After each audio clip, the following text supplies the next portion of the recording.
സ്വാഗതം.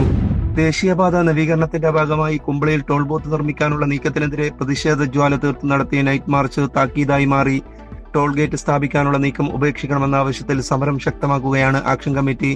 ഇക്കഴിഞ്ഞ ഞായറാഴ്ച പ്രവൃത്തി തടഞ്ഞതിന് പിന്നാലെയാണ് തിങ്കളാഴ്ച രാത്രി ആക്ഷൻ കമ്മിറ്റിയുടെ നേതൃത്വത്തിൽ ടോൾ ബൂത്ത് നിർമ്മാണ സ്ഥലത്തേക്ക് നൈറ്റ് മാർച്ച് നടത്തിയത്. കുമ്പള നഗരത്തിൽ നിന്നും ആരംഭിച്ച മാർച്ചിൽ നൂറുകണക്കിന് ആളുകൾ പങ്കെടുത്തു. പുത്തിക പഞ്ചായത്ത് പ്രസിഡന്റ് സുബ്ബണ്ണ ആൾവ ഉദ്ഘാടനം ചെയ്തു. Manjeshwaram block panchayat vice president P K Muhammad Hanif അധ്യക്ഷനായി. കാസർഗോഡ് ബ്ലോക്ക് പഞ്ചായത്ത് സ്ഥിരം സമിതി അധ്യക്ഷൻ അഷ്റഫ് കേരള സ്വാഗതം പറഞ്ഞു. ആക്ഷൻ കമ്മിറ്റി ഭാരവാഹികളായ C A Zubair, Lakshmanaprabhu, A K Arif, B A Rahman Arikkadi, Siddique Kumbla, Zubair Padappu, Ahmed Ali Kumbla, Abdul Latheef Kumbla, Nasar Bambrana, M A Kalathur, Anwar city, Mamma Mubarak, A B Yusuf, B N Muhammad Ali തുടങ്ങിയവർ മാർച്ചിന് നേതൃത്വം നൽകി. നിങ്ങൾക്കെതിരെ സമരമുഖത്ത് ഒറ്റക്കെട്ടായി ഞങ്ങളുണ്ട്.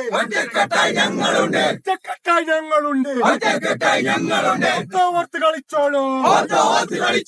ധിക്കാരത്തിൻ കൊടുമുടിയിലായി ടോളുണ്ടാക്കാൻ വരുന്നവരെ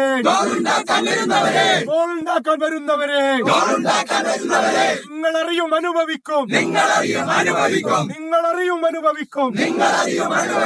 ഇത് ഞങ്ങളുടെ നാടാണ്. ജനകീയ പ്രക്ഷോഭം സിന്ദാബാദ്.